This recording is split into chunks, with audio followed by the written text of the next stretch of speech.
shaking my head. You have to revert your game essentially.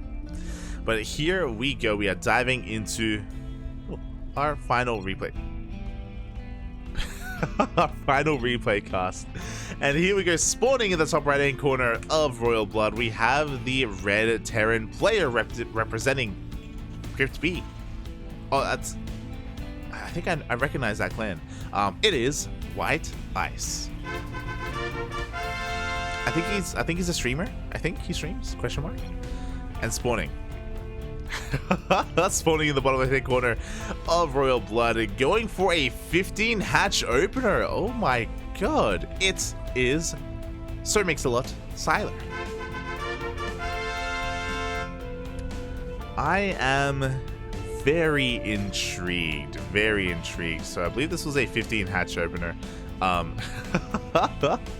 I think this is just friendly banter between these players. They know each other. They know each other. But yeah, we do see a 15 hatch opener here, but it's not a 15-15, so I got excited. I got excited for a moment. I was hoping for a 15-15 opener here from, oh god, oh no, they're coming on to each other. I was hoping for a 15-15 opener, which we have been seeing a lot from Ragnarok, especially in this matchup. But alas, we are just going for a hatch gas pool. I think the only reason why we had a 15 hatch is because we had a bit of a supply block early on because of all the typing. I'm pretty sure that's the reasoning for that. But I was excited for a minute there. Smooch. Meanwhile, across the map, WhiteIce is going to be going for a Rax Expand. Go. Take my moshing potato for support. Relax, bro. It's only 56 megawatts. True. It only takes 2 hours to download. As we do see Sylor going for a Roach Rush even. Okay. Interesting. But yeah, maybe Marblite wasn't here earlier, but we were stuck at 0 download, trying to download the patch. So yeah, I was just concerned that we were going to have to go for a break or something. But yeah, as all the banter is going on, we do see Sylor going for a very cheeky Roach one here. So far hidden from WhiteIce, hasn't been able to see too much, is going to dip into the natural, looking for a drone kill, doesn't quite get one.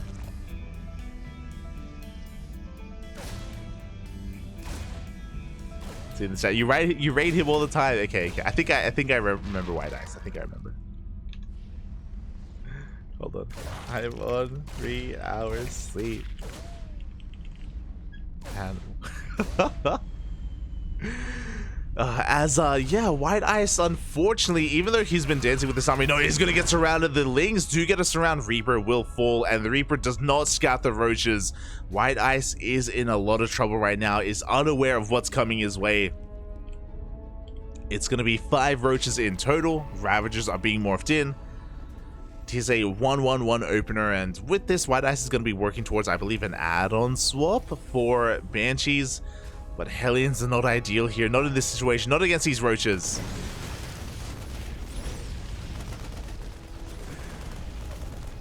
Yeah, and here we go, the Roaches finally do reveal themselves. Add-on swap is upon us, Roaches do rock up, and WhiteIce is woefully underprepared for this. Aye. Not like this, Poppy, not like this. Boys are being pulled.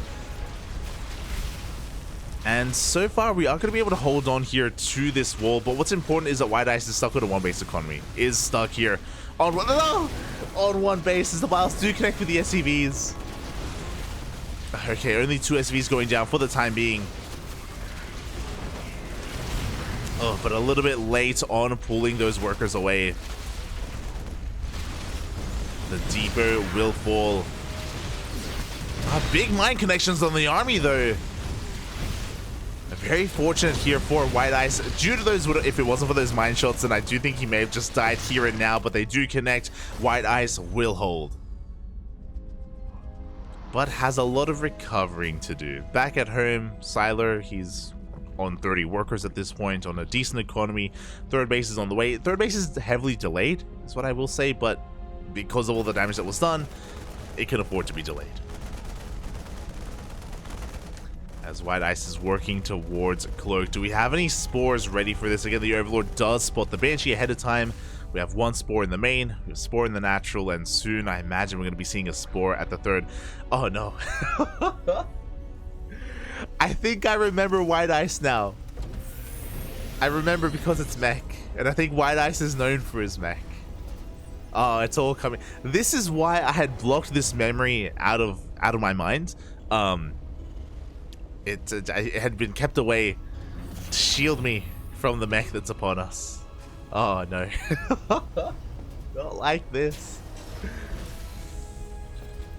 2 more factories on the way. Now, what kind of mech is the question? You know, there are different variations. You can go battle mech with Banshees to support. You can go straight up turtle mech with Hellions, Vikings, and tanks. Or you can go for a more flexible style, of course, with Cyclones and Hellions.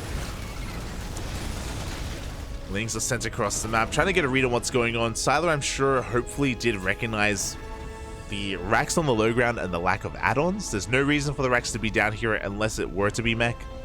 So, Sylor has a piece of the puzzle. Can pieces together. As for the time being, we're just going to be saturating our bases. Lair is on the way. Thankfully, Sylor also already has a Roach Warren, which is ideal against more mech-heavy compositions to get into Roach Ravager. And we can see, thankfully, it is a more mobile form of mech.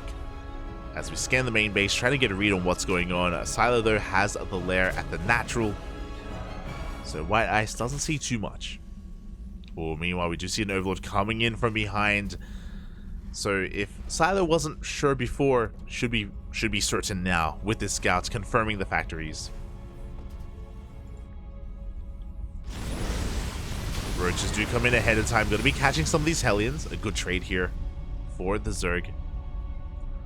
Meanwhile, Blue Flame and Magfields are on the way. Again, mech is typically a really efficient army composition, but playing mech from behind, especially this variation of mech from behind, is going to be a difficult thing to do. A mountain to climb for WhiteIce. Hellions do go for a big run by a big counterattack. The drones are lighting up. No!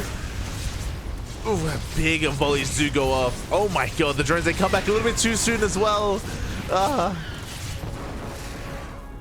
14 workers go down. That was not supposed to happen. That didn't have to happen. Again, Sylor just coming back a little bit too soon. Roaches were a little bit late to the party, and as a result, this is a good start for WhiteIce. This is the beginning of a comeback. We're not there yet, but we're getting there, you know? As the worker counts aren't anywhere near as... well, the worker numbers aren't anywhere near as different. The gap isn't as large, that's what I'm trying to say. And WhiteIce is now working on that third CC.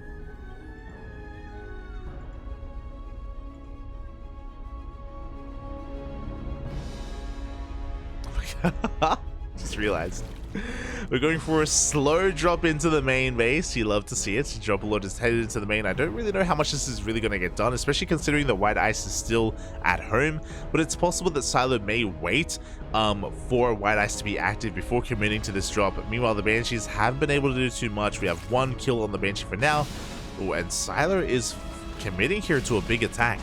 What I will say is that this does feel a little bit unnecessary. Like, WhiteIce is pretty heavily fortified on these two bases, and the Roaches are dipping into the main base. They're getting damage done, to be fair. But what I was going to say is that typically as a Zerg, in this situation, you want to wait for the Terran to try to expand and take a third. But here we go. Biles will connect. Bunker falls. And Sylor's busting into the natural. Oh my god, the friendly fire! This Widow, the traitor mine. God. The SCVs take a lot of splash damage from that Widow mine. As WhiteIce takes another blow to his economy. Third base is on the way. But again, like, it's one of those things where ideally the Zerg player would be just containing the Terran to two bases, not forcing the issue. As we saw, a lot of Roach Ravager just went down. Sylor's main army was just reset. So very, I would say, more of an efficient fight for WhiteIce if it wasn't for losing those workers. But yeah, a bit of an overextension. Regardless, Sylor still has a great economy, fully saturated third, getting fully saturated on this fourth base. We're taking up into an infestation pit, going to be headed towards hive tech. We can head into brood lords, infestors, ultras. Ultras wouldn't be ideal, lurkers either, but you know, we have access to tech, and that's what's important. There is potential with this Banshee. We do have Cloak, I believe. Yeah, Cloak is done. No Spore Crawler here at the fourth base, and we have very limited anti-air as well. So WhiteIce could get damage done, but again, still an uphill battle for our Terran player. Burrow on the way, infestation bit. There's that hive that we were talking about. Infestor as well. As the Banshee is sharking around looking for some fresh mining bases.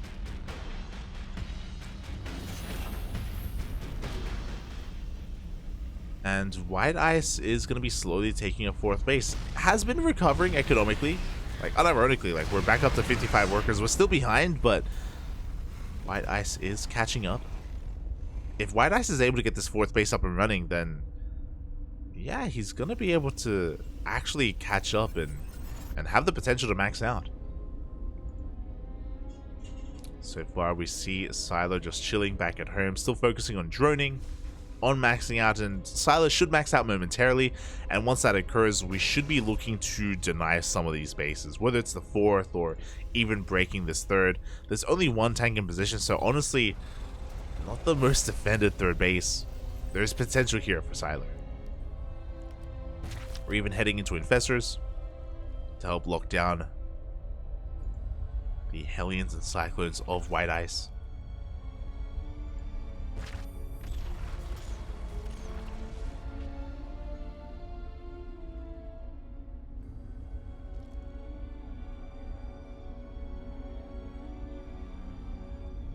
Even going for some more Dropper Lords, you'd love to see it. I appreciate how creative Sylor is being. Going for the Dropper Lords. Big fungal on the Hellions and the Cyclones. Oh no! Some friendly fire as well, but it's a sec. We can afford some friendly. It's okay. It's okay. It's a big match that's going to be going off as well. Meanwhile, Sylor is going to be loading up those Dropper Lords with some Lings. We do have a ring of turrets, but they are quite spread thin. They are spread quite thin. That's what I meant to say.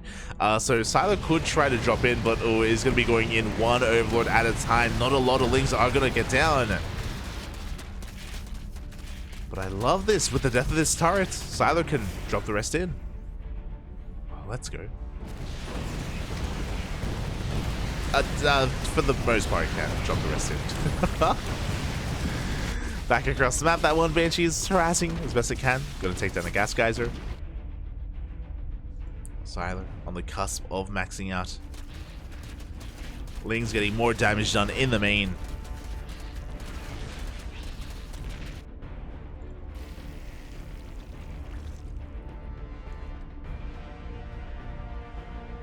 And there's that Spire. We were talking about taking up into a greater Spire, and that's kind of the direction that Sylor is headed in. With that Spire. Swarm Hosts? Okay. Swarm Hosts are on the way as well. Just, you know what? A little bit of everything. A little bit of everything as we do see the Roach Ravager army pushing on forward. Once again, Fungals on the mech army. Third base is being broken. We do have quite a line of tanks here, but not enough to protect them. Not enough to support. We do connect with an anti-armor missile, but the tanks are falling left and right. There's only a handful left. Oof. And Sylor is losing his army, but he took down the base. And he can remax from here. Now, WhiteIce this time was able to preserve his workers. He's only down 20 SCVs. Able to keep them alive, transferring them over towards the left-hand side.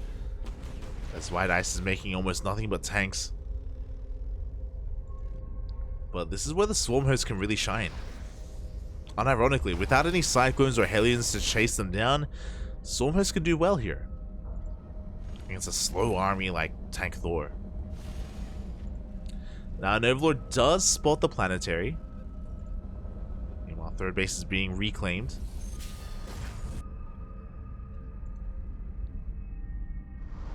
How are we going to split up our forces? We do have a Roach run by here towards the left-hand side.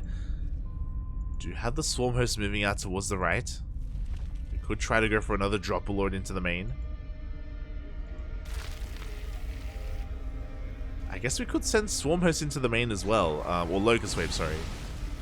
Which I don't know if I'm too fond of. Okay, there we go. We're going for the base instead. Tanks doing some friendly fire to those SCVs. The Locust Wave actually does head into the main and the third. Looking to take down these CCs. Ooh. Forcing a bunch of cancels. I know. A little bit of miscontrol in the center of the map, and yeah, some infestors do go down. Meanwhile, Sylor, he's taking up in every direction. We have a Greater Spire and an Ultra Cannon. Meanwhile, the Raven arrives and these Swarm Hosts are exposed. 2, 3 Swarm Hosts go down. They're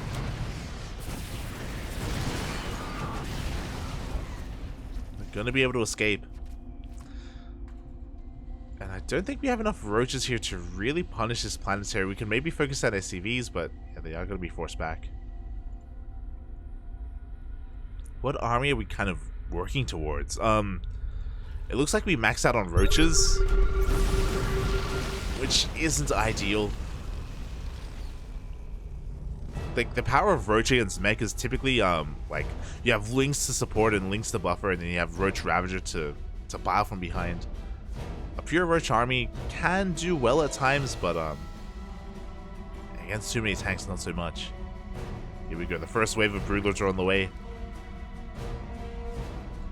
We don't have that much anti-air. We have one Thor and 3 Cyclones. So these Broodlords can do well. The Swarm Hosts survive, they can get more Locust Waves out. Sylor is still in control. You can see though that WhiteIce has been able to get back into this economically. He's up to 85 workers, he's on 4 base saturation. Because he's got his 4 bases up and running, WhiteIce can max. And we're actually getting to that point.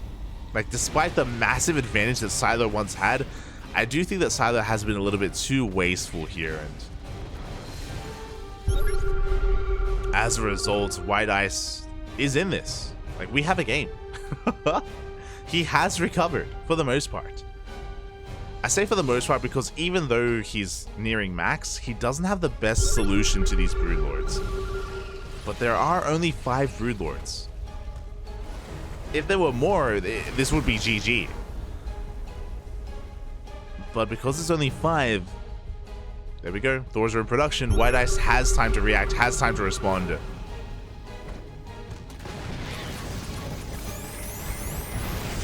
These are not Hunter Seeker missiles, but we do have some anti-armor missiles on the Broodlords. Gonna be able to zone them away. Mate, remember Hunter Seeker? Mate, that was crazy. That was wild. Why did we allow that to happen? Back when Ravens could just nuke armies.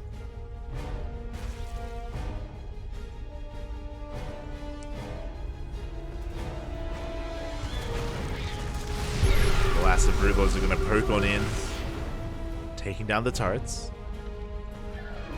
Ultra upgrades are on the way. Broodlords upgrades as well. Broodlord upgrades. Just a bit of everything. I mean, Sylor does have a massive bank, so he can afford to even lose an army and remax. That's the dangerous thing, though. Like, the reality is that if WhiteIce takes a really efficient fight, he can snowball into a win. If he takes a good fight and he immediately counterattacks, he can kill Sylor before he can spend his bank. It even happens in pro play. But here we go. We do see WhiteIce out of position. The Swarm Host dragging the army over towards the right-hand side. Sylor pushing in on the left, trying to focus down that Planetary. Can he get it? Up, up. Oh, he barely will? Oh my god, he barely will not. The Planetary survives, the repairs were good enough, and Sylor throws away an entire Roach army for nothing. He committed everything to kill that Planetary, and the Planetary survives. Oof. And now would be the moment to counterattack. Sylor has nothing. Sylor has 5 Broodlords. Everything else is in production. Everything else is in larva. This would have been a good moment for WhiteIce, but he doesn't go for it. He misses the window, and Sylor is remaxing with ultras.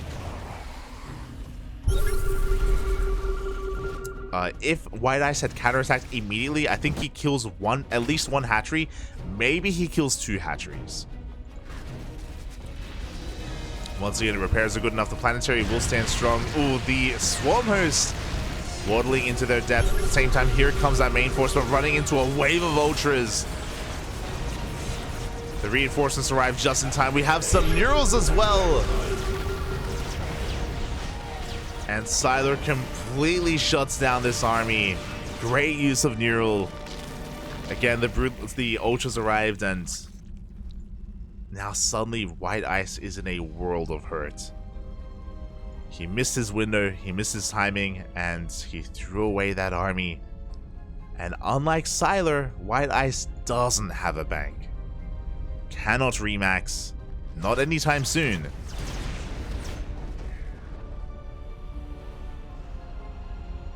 And here we go. Now Sylor going for a massive counterattack. We've got plenty of Broodlords. The Neurals once again. You do love to see it. Liberators are coming out. They're going to help against the Ultras, not so much against these Broods. As the rest of the Broodlords are slowly making their way across the map.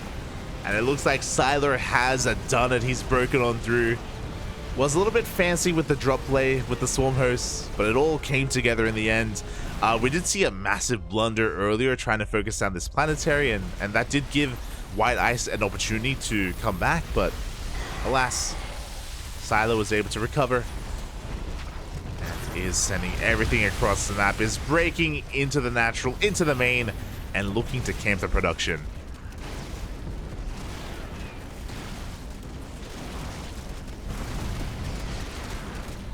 It is just too much. Cyclones are coming out one at a time. This Liberator is holding the ramp here, stopping the Ultras from coming in, but the Liberator is about to fall. And now we can F2. We can aim. And here we go. The Liberator has fallen, and Sylor is going to be breaking into the main, getting on top of the production, and GG! Sylor will take down WhiteIce. Pretty intense game. GG. Again, Sylor taking a massive lead early on, having a lot of success with his initial roach pressure and roach attack. But a shout out to WhiteIce as well, because WhiteIce was able to recover from a really dire position and make that game closer than it otherwise should have been. So yeah, really tenacious play out of WhiteIce to come back from the brink of defeat, to make Sylor work for it. But also a shout out to Sylor for, really securing the victory and not, overextending too often or throwing away too much. Something that we have to praise is the economy of Sylor. Even though we did see maybe some roaches thrown away a couple too many times, because Sylor's economy was insane, because we were up to, 80 plus workers, 6 bases, we could afford to throw away some armies and remax, rebuild. Likewise, Sylor was also taking up very nicely as well, so had access to Ultras, to Broodlords, to everything he could ever want, and GG. GG, well played. Congratulations. Congratulations to Sylor, both Sylor and Frost, for taking their respective games. GG.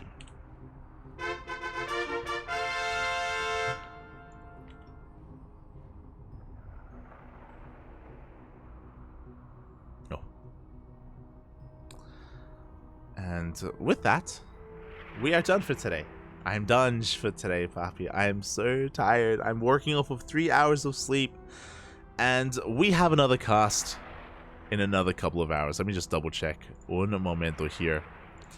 Our next broadcast is going to be Masters Coliseum Day 6. It's going to be in 6 hours and 40 minutes. I'm going to try and sleep for 6 of those out, maybe 5 hours. I'm gonna try and nap for 5 hours. Hopefully I don't stay up too long, and hopefully I don't have too much trouble sleeping. I also need to eat as well. Breakfast would be nice. Breakfast would be good. So yeah, with that, I'm gonna go get some food, gonna go get some rest, and we're gonna be back in 6 hours with some more Masters Coliseum, and we're gonna be casting alongside Yakuzaku lovely, long-time co-caster can be casting together. It's going to be great. It's going to be beautiful. It's going to be a lot of fun. And yeah, thank you so much everyone for watching. Thanks so much everyone for the support. Again, these were just some viewer replay casts. We do them from time to time. If you want your own replay casted, if you want us to, you know, dabble in the chaos, in some of the nonsense sometimes in some of these games, you can do so by redeeming them via the point redemptions in the chat. And we also have a Discord channel where you can upload your replays, and we can cast them from there as well. So yeah, if you're interested, we got you covered there.